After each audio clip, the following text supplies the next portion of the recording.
The sterile scent of the hospital room seemed to return right then, thick and suffocating. I remembered the steady beep of the heart monitor and the fog of painkillers that made every word sound like it was underwater. Melissa had been so attentive, hovering by the bedside table with that sweet, practiced smile, adjusting the pillows while Nathan stared blankly out the window at the parking lot. I had trusted my son, and because I trusted my son, I never questioned the woman standing behind him with a pen already uncapped. Margaret sat perfectly still beside me in Warren's office, her fingers clamped so tightly around her coffee cup that her knuckles were entirely white. She did not cry, because Margaret does not cry when she is furious.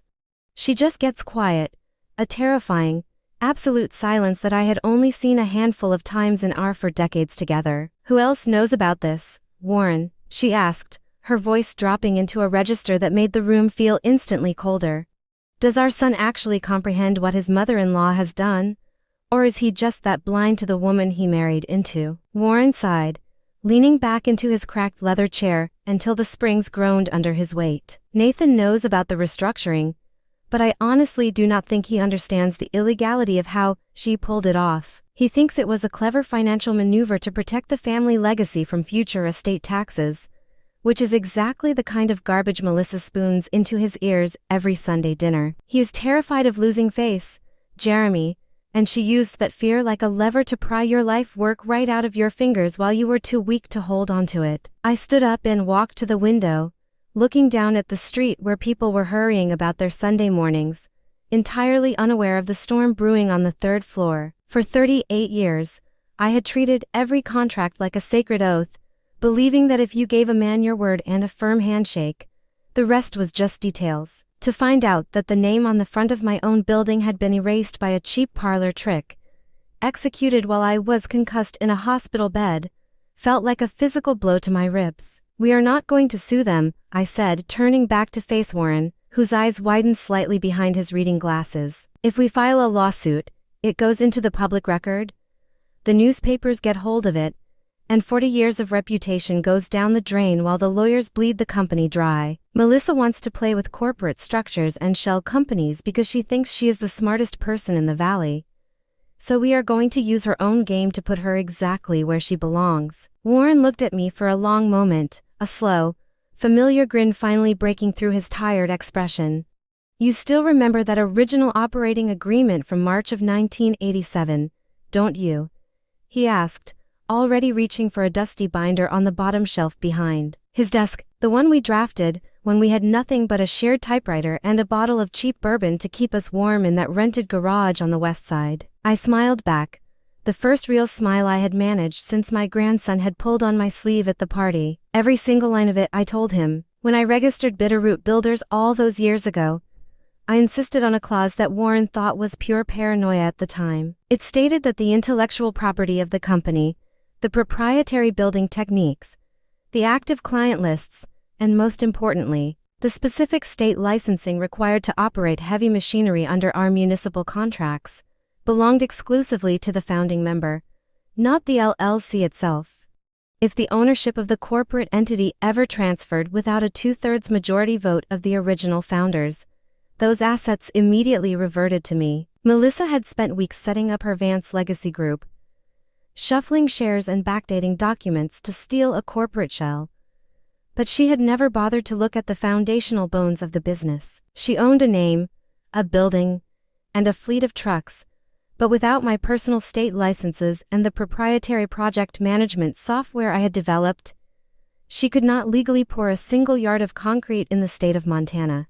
By noon on Monday, she would find herself holding an empty bag that cost her everything to steal. I spent the next 3 weeks working in absolute silence from the kitchen table, watching the sunrise across the river just like I used to when the company was just a dream in a folder. I called Ray Delgado first, meeting him out at a quiet diner near Lola where nobody from the main office would see us talking over greasy plates of eggs. I told him everything, showing him the documents Warren had pulled from the state records, and watched his jaw harden into stone as he read through Melissa's fraudulent amendments. "I am with you, Jeremy," Ray said, not even hesitating as he set his fork down. "The guys on the cruise do not work for some fancy investment group, and they sure as hell do not work for Melissa Vance. You give us the word, and every site manager from here to Hamilton walks off the job the second you tell us to. I told him to hold tight, to keep his head down, and to wait until the trap was completely set before we pulled the pin. The confrontation happened on a Thursday afternoon in the main conference room of the building I had built with my own hands. Melissa was sitting at the head of the mahogany table. A mountain of new marketing brochures spread out before her, featuring the shiny new corporate logo that did not bear the Hunter name. Nathan sat to her right, looking smaller than I had ever seen him, his eyes glued to his yellow legal pad as Margaret and I walked in unannounced. "Jeremy, what a pleasant surprise," Melissa said, her voice dripping with that patronizing warmth she always used when she thought she had already won. "We were just finalizing the new summer campaign, but if you need to clear out the rest of your personal files from the corner office, I am sure Nathan can help you carry the boxes." I did not sit down. I just stood at the opposite end of the table and slid a single piece of paper across the polished wood toward my son. "Look at the date on that notary stamp, Nathan," I said quietly, ignoring Melissa entirely as my son slowly picked up the document. "That is the morning after I was admitted to St. Patrick Hospital with a brain bleed. The day your mother-in-law claimed I sat up in bed and willingly signed away 40 years of my life to her shell company without telling your mother."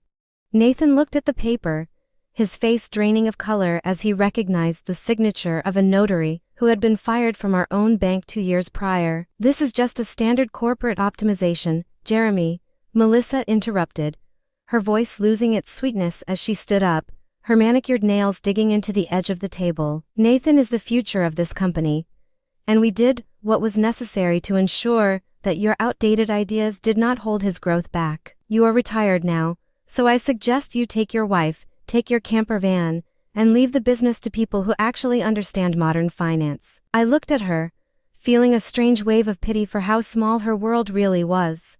"You own 51% of Vance Legacy Group, Melissa, which currently owns exactly 1 empty building and 12 trucks that you cannot legally drive out of the yard tomorrow morning. As of 9 o'clock this morning, my state licensing has been withdrawn from this entity, and Warren has already filed the asset reversion paperwork based on the 1987 operating agreement. You do not own a construction company, you own a lot of debt and a very expensive sign." The silence that followed was absolute, broken only by the sound of Nathan dropping his pen onto the table. He looked up at Melissa, the realization of what she had dragged him into finally breaking through his stubborn pride. And for the first time in his adult life, he did not defend her. Melissa looked at me, her mouth opening and closing like a fish out of water, realizing too late that you can change the name on the front of a building, but you can never steal the foundation beneath it. We settled the entire matter out of court 3 days later, with Melissa signing over every single share of the company back to Margaret and me for $1 just to keep Warren from taking the fraud documentation to the district attorney.